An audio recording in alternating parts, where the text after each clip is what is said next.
Hey folks, Docs from 2024 here. This episode about AI was originally recorded in August of 2022.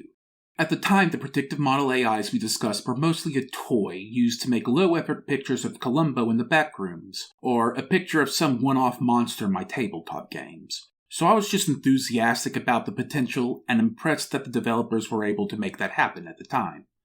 When I was taking AI classes, it was a major challenge just to get an AI program to recognize objects in an image. Getting those systems to take a text description and make an image out of them is still incredibly impressive to me. However, between now and the original recording, there have been a lot more developments in the field. Makers of predictive model AIs have made it clear that they cannot make their models without completely disregarding artists' permission to use their work, and they have no intention of trying to make that right. I've also learned more about the energy cost of running these models, and in a world going max speed towards climate collapse, this expenditure is completely irresponsible. And all of that disregards how shitty air quotes AI artists have been to real artists, and their complete inability to actually use these tools to produce work. Today, I barely condone using these tools, much less recommend them. That said, I still think the rest of the things we said in this episode are interesting. We're a pair of sci-fi nerds who are also interested in Buddhism, so speculating on how AI might fit into the Buddhist understanding of the world is still very much our brand.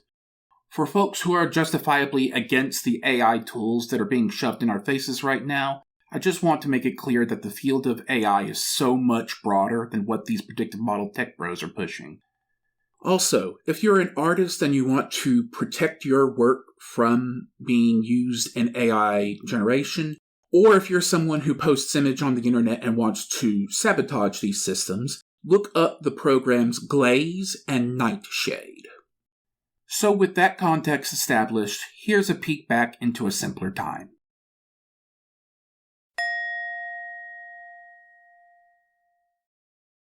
Welcome to an episode of Buddhish. Please don't turn this off yet. I promise it's not about politics this time.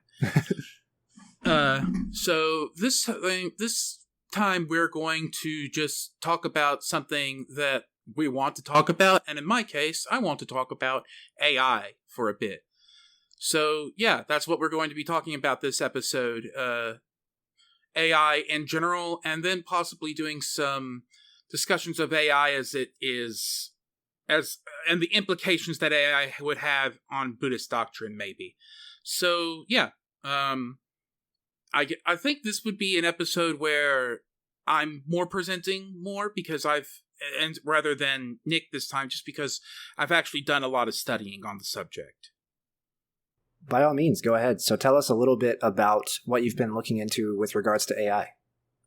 So, I'm mostly looking at consumer level AI at this point because it's been so long since I've been in the software development game that, for the purposes of building an AI, I think my background is probably slightly out of date at this point. It's been a while. But most of what I've been looking at recently has been consumer level AI in the form of DALL-E 2, Crayon, and then a little bit in something called AI Dungeon. So these are all AI products that are available to consumers. Well, okay, DALL-E isn't available to consumers yet. It's still in beta test phase, but this is stuff that you could go and play with right now to get AI to start doing stuff for you. What I've mostly been working with is a program called Crayon. It used to be called DALL-E Mini, and it is a AI system where you can feed it a description of an image and it will attempt to draw that image for you. So, for example, at one point I was like, one thing that this is really good as replicating specific artists' styles. So one of the artists I like is I forget his first name. His last name is something like Beksiński. He's called the Nightmare Artist, and he draws a lot of stuff that, a lot of paintings that could be the cover of a particularly edgy metal cover, like just a bunch of, horror shapes. For a more famous artists, there's a bit of Geiger in them as well. I like to use AI to just generate little images for myself. I also do a lot of tabletop role-playing games, and I'm hoping to get an AI to a point where I could use it to generate images of scenery for me, images of magic items, and that kind of thing that goes into running a game, as a more practical example of what I've been doing. That's really fascinating. And we'll make sure to include links to those artists that you've mentioned, just like basic Google image searches or websites in the show notes, because I'm familiar with those which you're talking about as well. And yeah, nightmare artist is a pretty good description. I have a macabre streak. I like grim art once in a while, and also I've already used stuff from Crayon in my tabletop games. So in addition to satisfying that morbid urge once in a while, it also is a practical tool for when I'm running my games already. And this is new stuff. DALL-E 2, which is currently in beta or alpha, I'm not sure what they're calling it, but it's not available to the public yet, is even stronger. It can generate larger and more accurate images. So this technology is already here, and it's only going to get better. I think that's excellent. I saw the images online whenever the first DALL-E and Crayon kind of went viral, and it's really fascinating what it can do. And I'm glad that they are continuing to work on it and make it more useful, because I remember that it would give you a matrix of 9 images according to the description that you fed it. And if you were lucky, maybe 1 or 2 out of those 9 would look right. Like they wouldn't have some sort of weird, uncanny fluctuation or sort of error in the image that made it not look like what you described. And hopefully with DALL-E 2, they'll just be different forms or different takes on whatever description you fed it, and they could all serve themselves as a successful image in that description's boundaries, because that would make it even more useful to give it, to give the user a lot more options, and to give the user a lot more, just different aspects of whatever artist that they've put into the bar, or whatever image that they want to be replicated in that style, or things like that. Yeah, it's really encouraging to see. When I was in software development, I was interested in doing work like this. When I was actually in the industry, there weren't enough people doing this kind of work, making these kinds of systems, at least in a way that everyday people could use, that I wasn't able to really pursue that idea during my career. And now that I'm out of it, and I would love to be working on this kind of thing, but also I'm able to see on the sidelines the final product of the work that I would have liked to have been in. And that step part itself is just really cool. As a computer science geek, I'm really happy to see a lot more consumer level AI stuff going out there. I will also say I'm a little worried about it, because everything that I've talked about that this can be used for good can just as easily be used for shitty purposes as well. And we don't have good guidelines in place for the ethics of using AIs like this. So one of the products I mentioned earlier, AI Dungeon, the way it works is that it basically is supposed to act as a dungeon master for you doing a playthrough of some multiplayer session. So, for example, the first time I used AI Dungeon, I basically guided it into generating an episode of Star Trek for me. I played out an episode where I was the captain of a Star Trek ship interacting with some primitive world, and it went really well. And it was able to replicate personalities, even. These were very broad strokes, flat personalities, but one of the characters that I encountered in this story, had a personality, had a background, and was, a very crude but effective simulation of a person. And that's where I'm getting more concerned, because so a while ago there was that news story about a Google engineer who believed that the system that he was working on had become sapient.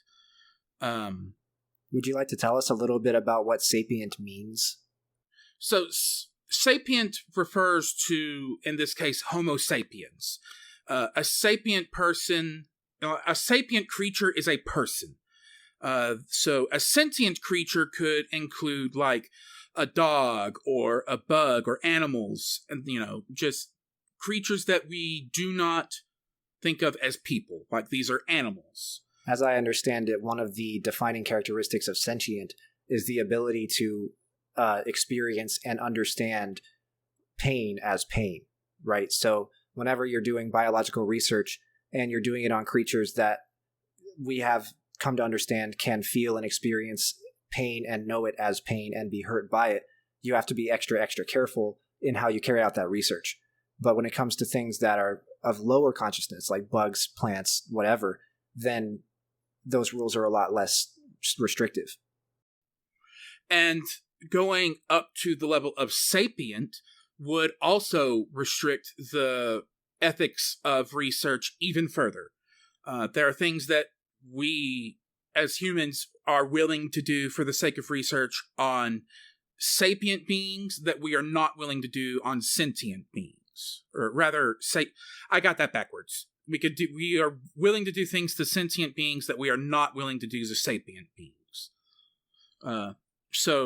Sorry for getting that backwards. Anyway, the concern right now is, at what point do we start considering these AIs that, as part of their function, simulate beings that we would understand as sapient? How do you research something that's generating these, that's simulating these beings?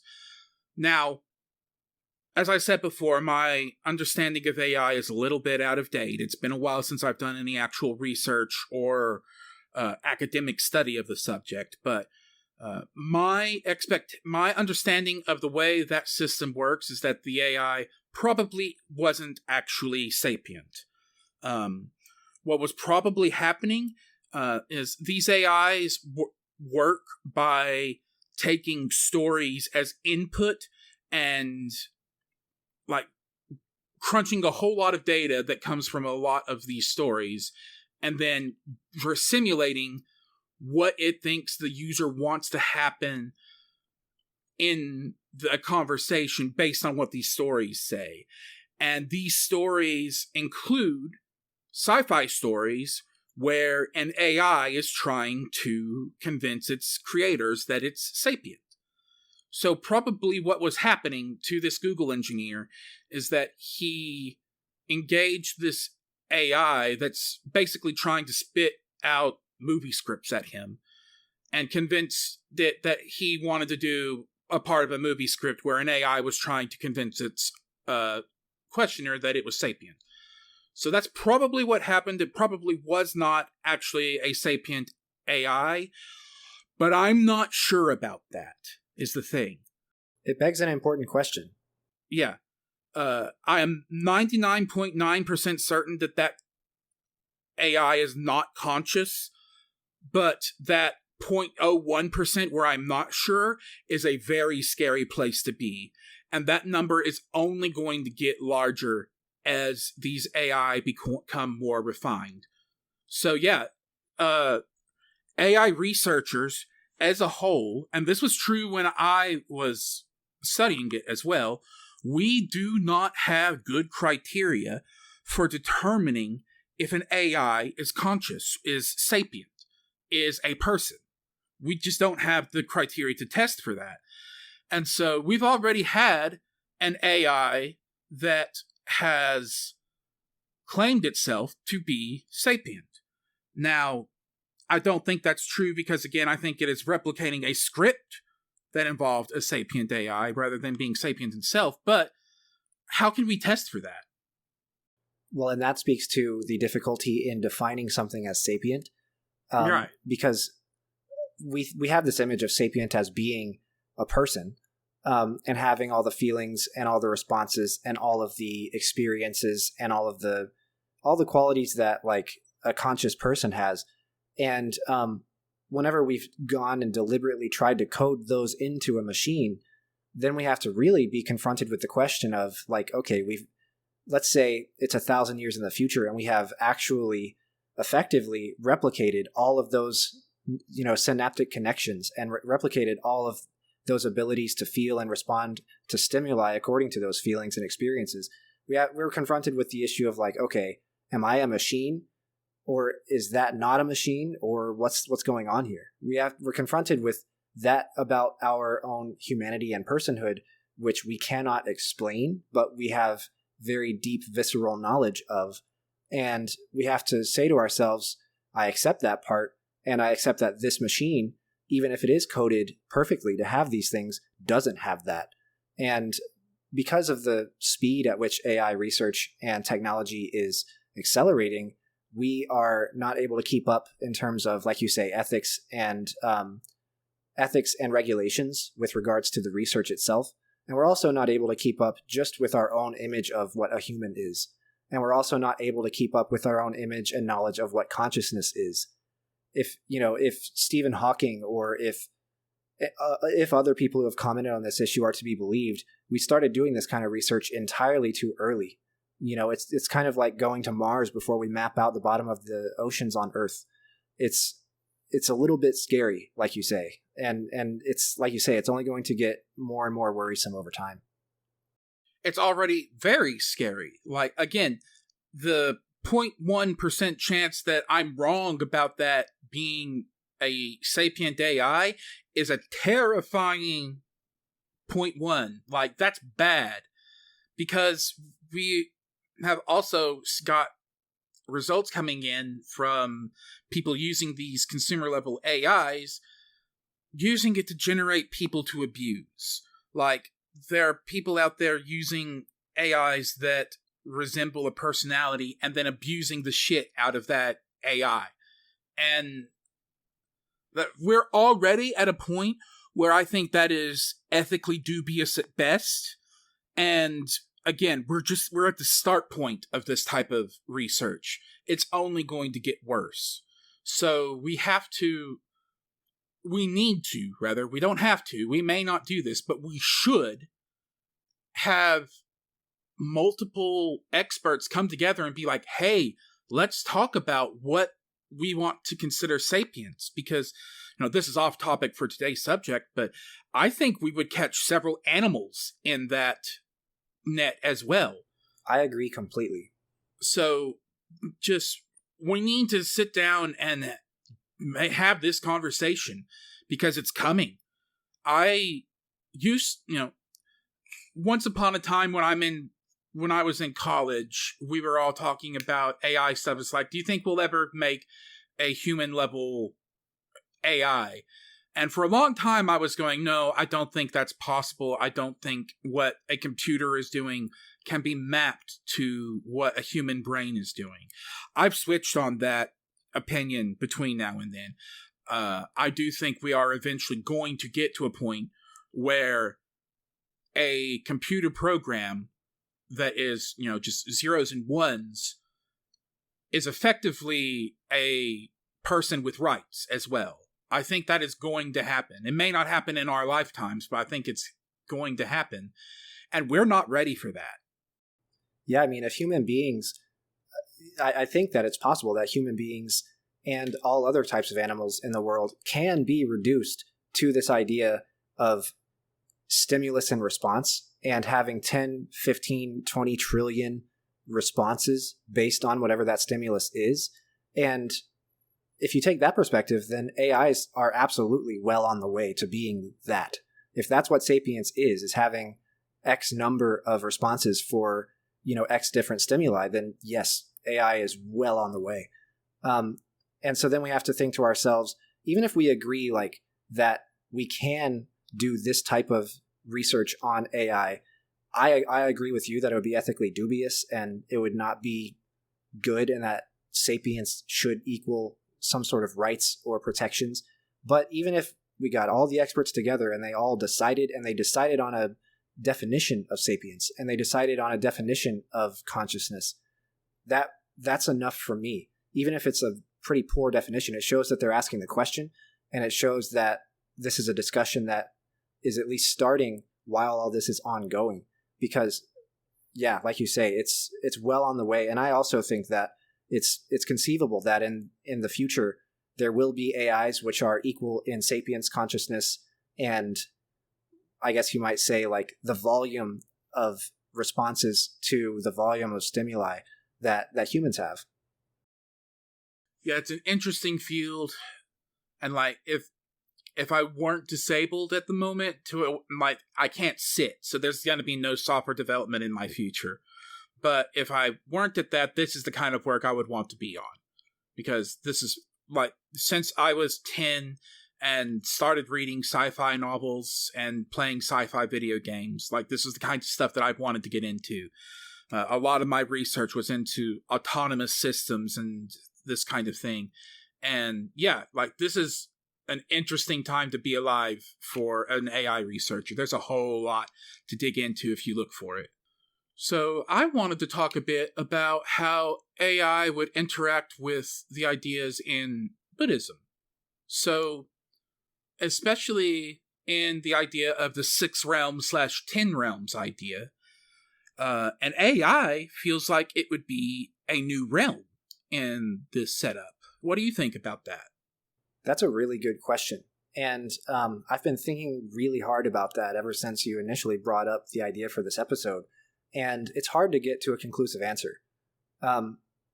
We've already discussed this issue of sentience. And the sentience definition that we gave is pretty specific to the sciences and only for the purposes of maximizing the output of helpful research and minimizing the input of damage and pain and actions of evil towards things which we have decided deserve protections and have some sort of liberties and rights. In Buddhism, there's not that discussion going on in the earlier texts, right? There is no scientific research. There's no IRB, which stands for Institutional Review Board, which is the institution at every research institution that handles this sort of question. What can you do and can't you do to your research subjects? There's none of that in the early texts. This definition of sentience comes from the clinging to the 5 skandhas, the 5 aggregates that we've talked about. If a being is possessed of those 5 aggregates, then they count as being sentient, right? And those 5 aggregates that we've talked about, they are their form, their sensation, they are mental formations, they are intentions, and they are consciousness. And because of that, if there is, if we apply this to AI, then we're not quite there yet. We don't have enough doctrine to approach that issue. But let's move to the later doctrine. The later doctrine, especially like esoteric doctrine, which regards all of the world as being this body of Vairocana. This is especially a Japanese Buddhist esoteric issue, a Shingon Buddhist issue. They think that the entire reality that we live in is actually the body of Vairocana, which is itself also a text, and that text is its body, and the body is its text, and it is reading itself to itself, preaching itself to itself, all for its own delight, etc., etc. But what's important about that is that it is regarding even plants, trees, and rocks as being Buddhas. If you have a giant infinite Buddha and you break pieces of infinity into discrete, measurable, countable pieces, like a tree or a rock or a river or a person, all of that is still itself an infinite cosmic Buddha.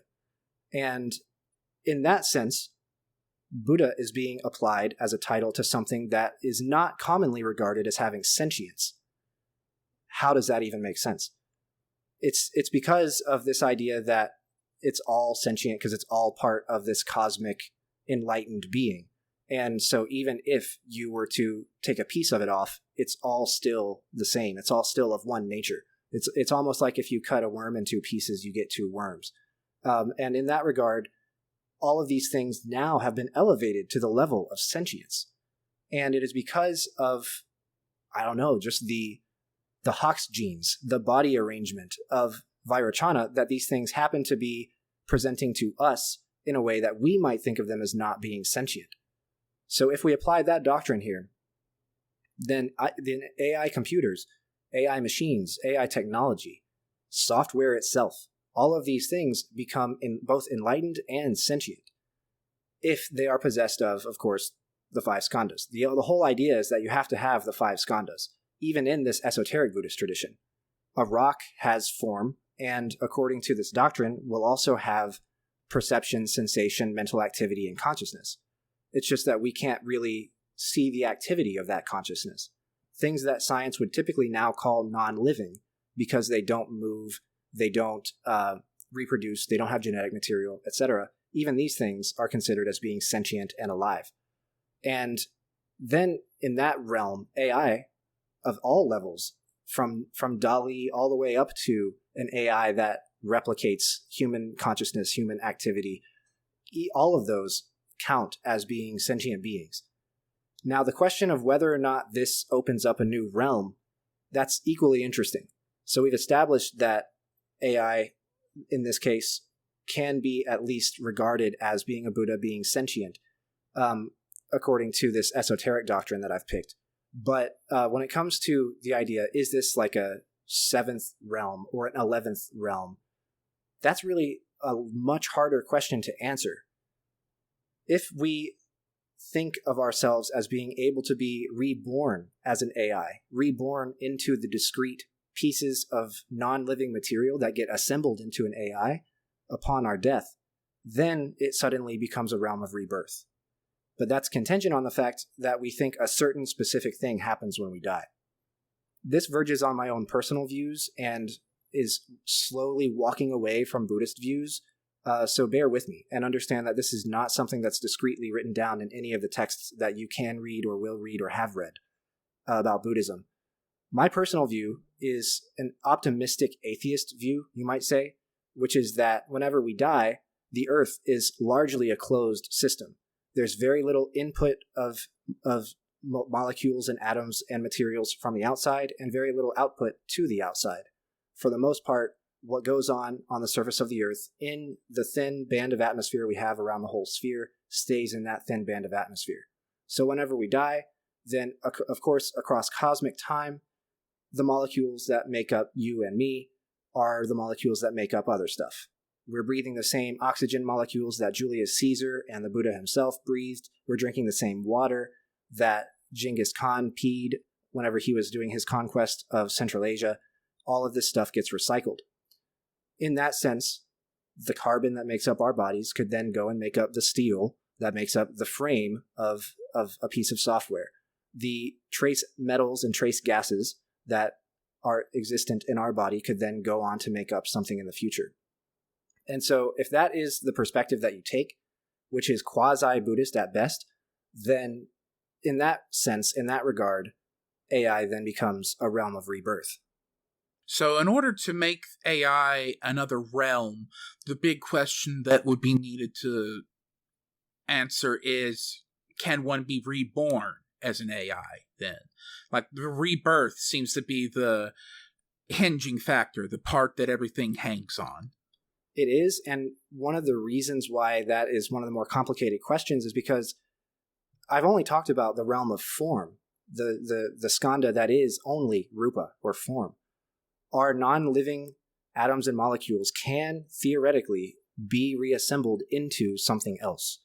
But you have to ask yourself and come up with a strong answer for yourself if consciousness can also do that. Can your consciousness, can your vijnana be propelled karmically into what we might think is the Vijnana of an AI, right? I am not so sure, because there's discrete chemical processes that we have studied and observed in nature to support and justify the view that I just put forth, which is that our non-living molecules rearrange into other things. But there's no possible way, with the technology and the understanding of personhood and consciousness that we have now, to understand if consciousness can do the exact same thing. It's like we were saying earlier, it's even impossible with our current definitions of consciousness and personhood to diagnose whether or not AIs are conscious and whether or not they are sapient or persons in their own ways, because these definitions are still just so wishy-washy. Right. The semantic part of this question hasn't even been settled yet, so it's probably unrealistic to hope for the practical part to have any useful work done on it yet. Like, we haven't even laid the foundations yet. It's just a really interesting question to ask. Can you, like, we've already established in living, organic living creatures that you can assemble non-living parts into living parts. Like, somewhere between the carbon that is located in my fingernail and all of the atoms that make up my body, something, some parts that aren't living become a part of something that is living. And so I think there's no reason to, no, okay, well, not necessarily no reason. There's no reason to, I think, assume that we can't do that with programming, because it's entirely possible that at some point we're going to have the software necessary to replicate the activity of a human brain. Technology is still growing, storage is still getting larger, processing is still getting faster, that's still going.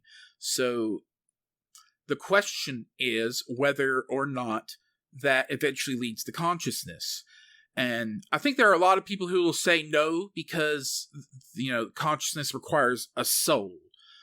But again, we're talking about, in the Buddhist context, there is no soul anyway, right? So if there's no soul component to create my consciousness, then it's also not necessary to create an artificial consciousness. So, yeah, I think that the time where we're going to have to answer that question is coming soon, and I don't think we're going to be done by the time it shows up.